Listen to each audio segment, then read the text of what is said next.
আসসালামু আলাইকুম রহমতুল্লাহি ওবরাকাতু। ভালোবাসা লাভের একটি আমল শুধুমাত্র সদুদ্দেশ্যে করবেন। কাউকে ভালোবেসে বিবাহ করতে চাইলে অথবা স্বামী স্ত্রীর ভিতরে মহব্বত সৃষ্টি করতে চাইলে উদ্দেশ্যে আমলটি করবেন ইনশাআল্লাহ। ইন্নাল হামদুলিল্লাহ নাহমাদুহু ওয়া নুসাল্লি আলা রাসূলিহিল কারীম, আম্মা বা'দ, ফাউযু বিল্লাহি মিনাশ শাইতানির রাজীম, বিসমিল্লাহির রহমানির রহিম। এই আমলের দ্বারা শুধুমাত্র মানুষের ভালোবাসা না, সৃষ্টির সমস্ত জীবের ভালোবাসা আপনি অর্জন করতে পারবেন ইনশাআল্লাহ। আপনি একটি নাম দেখতে পাচ্ছেন স্ক্রিনে, ইয়া ওলিয়্যু। এটা আল্লাহর একটি গুণবাচক নাম, যার অর্থ হচ্ছে হে সৃষ্টির অধিপতি। এই নামের অসংখ্য ফজিলত রয়েছে। লোকের ভালোবাসা লাভ করা যায়, বিপদ থেকে মুক্তি লাভ করা যায়, বেবিচার বা জেনা থেকে দূরে থাকা যায়, স্বামী স্ত্রীকে মহব্বত সৃষ্টি করা যায় এবং মনিবের নিকট কাঙ্ক্ষিত ব্যক্তি হওয়া যায়।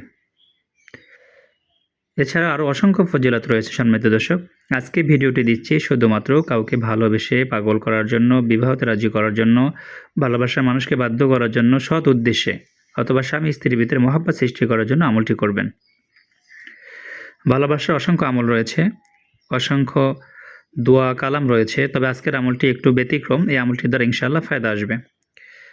আমার চ্যানেলে প্রত্যেকটি আমলই কার্যকরী আলহামদুলিল্লাহ। যে আমলটি করবেন, আশা করা যায় আল্লাহ পাক রব্বুল আলামিন আপনার মনোবাসনা পূর্ণ করবেন। আমলের দ্বারা আপনার কথা আল্লাহ পাক শুনবেন এবং অবশ্যই ভালোবাসার মানুষকে অথবা যে কোনো লোককে আপনার বাধ্য করে দিবেন। আজকের আমলটি করা যাবে যে কোনো দিন।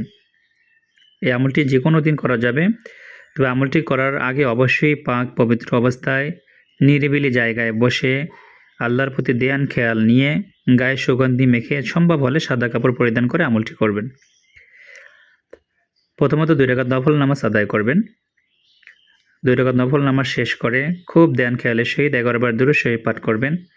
তারপরে আস্তাগফিরুল্লাহ, আল্লাহ তাআলার কাছে ক্ষমা চাবেন। আস্তাগফিরুল্লাহ শব্দের অর্থ হচ্ছে হে আল্লাহ, তুমি আমাকে ক্ষমা করে দাও। এভাবে 100 বার পাঠ করবেন, আস্তাগফিরুল্লাহ আস্তাগফিরুল্লাহ। এটা পড়া হয়ে গেলে ইয়া ওয়ালিয়্যু এই নামটি 313 বার পাঠ করবেন খুব ধ্যান খেয়ালের সহিত। আল্লাহকে আপনি ডাকতেছেন, আল্লাহ আপনার ডাকে সাড়া দিবেন, আপনার উদ্দেশ্যকে আল্লাহ পাক পূরণ করে দিবেন। এভাবে নিয়ত রাখবেন মনের ভিতরে, ইয়া ওয়ালিয়্যু ইয়া ওয়ালিয়্যু ইয়া ওয়ালিয়্যু, এভাবে 313 বার পাঠ করবেন। যদি কম বেশি হয় সমস্যা হবে না ইনশাআল্লাহ। শেষে আবার 11 বার দুরূদ শরীফ পাঠ করে চোখ দুটো বন্ধ করে মোনাজাতের মতো হাতে একত্রিত করে যাকে বাধ্য করতে চান, যার ভালোবাসা পেতে চান, তার চেহারা কল্পনা করে অনুনয় বিনয় করে আল্লাহ পাকের কাছে উক্ত নামের উসিলা করে দোয়া করবেন যে হে আল্লাহ, উক্ত নামের উসিলা করে আমার এই কাঙ্ক্ষিত ব্যক্তিকে আমার অনুগত করে দাও, আমার বাধ্য করে দাও। এইভাবে আমলটি করলে ইনশাআল্লাহ আল্লাহ পাক রব্বুল আলামিন আপনার কাঙ্ক্ষিত ব্যক্তিকে আপনার বাধ্য করে দিবেন। আমলটি ভালো রেজাল্টের জন্য 3 থেকে 7 দিন অথবা 21 দিন আমলটি করবেন ইনশাআল্লাহ। জরুরি প্রয়োজনে উক্ত নম্বরে হোয়াটসঅ্যাপে যোগাযোগ করবেন। ভিডিওটি ভালো লাগলে অবশ্যই শেয়ার করে দিবেন, লাইক কমেন্ট করে অবশ্যই জানাবেন। আল্লাহ আমাদের সকলকে ইসলামিক আমল বেশি বেশি করার তৌফিক দান করুক। আল্লাহুম্মা আমিন। আসসালামু আলাইকুম ওয়া রাহমাতুল্লাহি ওয়া বারাকাতুহু।